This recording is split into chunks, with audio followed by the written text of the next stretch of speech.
Bike কি শেষ পর্যন্ত পরিষ্কার হলো আরে আপনি নাকি মুছতে মুছতে রং উঠিয়ে ফেলার চিন্তা কোনটা? আমার শখের জিনিস তো, তাই একটু যত্ন নিচ্ছি আমার। শখের জিনিসের যত্ন নেওয়া ভালো। আপনি কি বাইক পরিষ্কার করার আড়ালে আমার জন্য ওয়েট করছিলেন? আরে না, আর কি খেয়ে দিয়ে কাজ কাম নেই। তাও অবশ্য ঠিক। আচ্ছা আমার লেট হচ্ছে, আমি আসি। আচ্ছা শুনুন শুনুন শুনুন, এখনো অটো রিক্সায় চলা খুব রিস্ক হয়।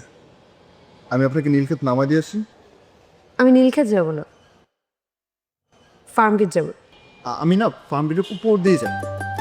যে মানুষটা এতক্ষণ বলছিল তার নাকি খেয়ে দিয়ে কোনো কাজ নেই, এখন সে পুরো শহর ঘুরে বেড়ানোর চাকরি নিয়েছে।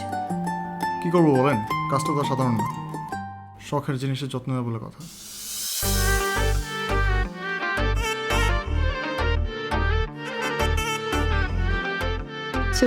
আমি হেলমেট নিয়েছি, একটা নেই।